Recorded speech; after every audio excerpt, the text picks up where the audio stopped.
If you're craving something sweet and seasonal, but don't consider yourself a pro baker, this recipe is for you. It's flavorful, it's festive, it's forgiving. Say that 3 times fast. So you don't have to be a pro baker to enjoy these orange cranberry oat bars. In fact, quite the opposite. So let me show you exactly how simple this recipe is.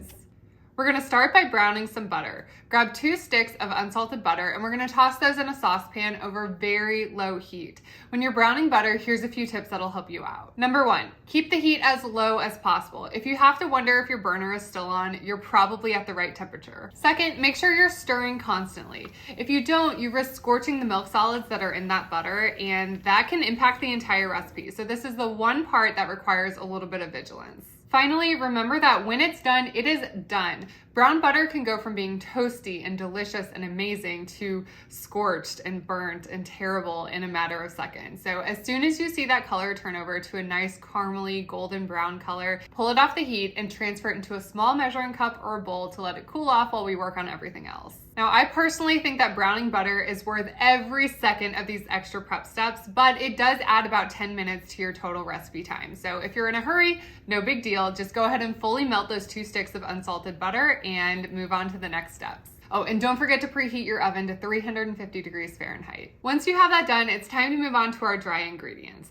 I like to use a blend of all-purpose flour and oat flour, and since we're gonna be dragging out the food processor later on anyways, we might as well blend up some old-fashioned oats. Oats are a whole grain, so this is just a nice, easy way to add some extra fiber to this recipe. You need a full cup of those old-fashioned oats, and they just go straight into the bowl of your food processor.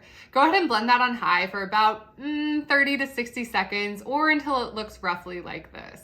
And just remember that full cup of old-fashioned oats will only yield about 2/3 of a cup of oat flour, but since this recipe is so forgiving, we really don't have to worry about exact measurements here. You'll also need 2 more cups of old-fashioned oats, 2/3 of a cup all-purpose flour, 1/3 cup packed brown sugar, 1/3 cup white or granulated sugar, a teaspoon of kosher salt, a half teaspoon of baking soda, and as much cinnamon and vanilla as you want.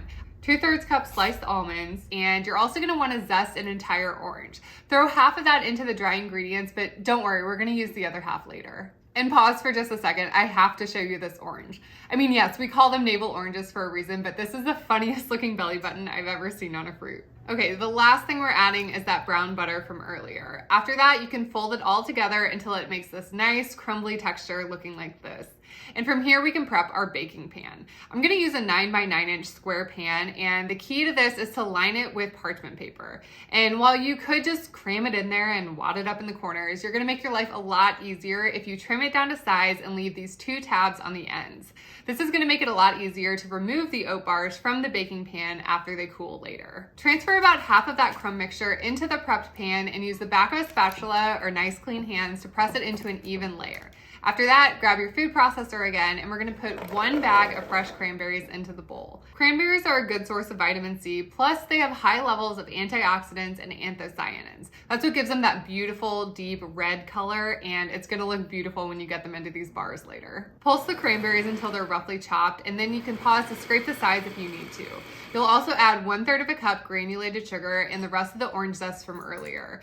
Give it another pulse until it creates this chunky mixture, and we're good to go. With this, we want to get it as even as possible, but don't worry about getting it perfect. They're still going to taste amazing. Pop this into your preheated oven on the middle rack and set the timer for 1 hour. We're gonna check them about halfway through to see if they need to be rotated, but after that, they should be turning a nice golden brown color. Okay, and once they're finished, let it cool completely. If you don't and you try to cut it, it's gonna crumble apart and you'll probably have to eat it out of a bowl with a spoon.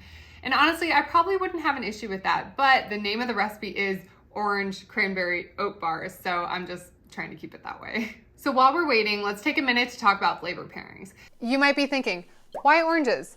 Why almonds? And trust me, it's not just because I said so. This is the Flavor Bible, and if you aren't already familiar, I highly recommend you getting to know this resource. It's aptly named because this really is like the holy grail of flavor combinations, and my copy is pretty torn up because I use it so often. Think of it as an encyclopedia for flavors. So all of the listings are alphabetical, but you just find the ingredient that you're wanting to pair flavors with, and it's gonna give you an entire list of ideas, plus input from chefs and restaurants around the world. So for example, if I go to the page for cranberries, I find almonds. And I know almonds go well with oranges, And I know a little vanilla will also pair nicely. And if I'm already using butter, why not take it to the next level and brown it instead of just melting it? And there you go. That is one of my favorite ways to work up to a finished recipe. From there, it's just about fine-tuning the measurements and tweaking the ratios. It's really just about personalizing it to suit your taste preferences and also what you have and what you can afford. So if you don't have oranges, try zesting a lemon. Or if you personally love pecans or don't have almonds, try something else. Okay, so back to our recipe now that we've talked through all of that. Let's go check on our oat bars. Yeah, these are looking good. And the pan is now cool to the touch. So we can grab those tabs that we left with our parchment paper, lift it out of there, and slice it into bars. You can serve this up as a breakfast, as a snack, as a dessert, pretty much anything in between. You might add something like yogurt or vanilla ice cream or whipped cream, or just enjoy as is. It is a really versatile recipe. This recipe is super easy to double or even triple, so make a big batch if you're planning on bringing it to an event or a potluck, or if you just really love it and want it all the time. You can store it in an airtight container in the refrigerator for up to a week, and while it probably would be okay at room temperature, I'm a dietitian and I just know like way too much about foodborne illness, so why not play it safe? And the other way to play it safe and make sure you never miss a video is to hit that subscribe button if you haven't already. This channel is all about fearlessly nourishing meals shared by me, Cara, the dietitian behind Street Smart Nutrition. So I hope you enjoyed this recipe as much as I did. Thank you so much for watching, and we'll see you here again soon.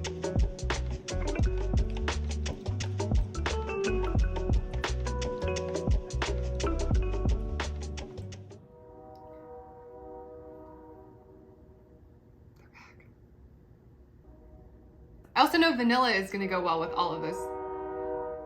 So oh my God.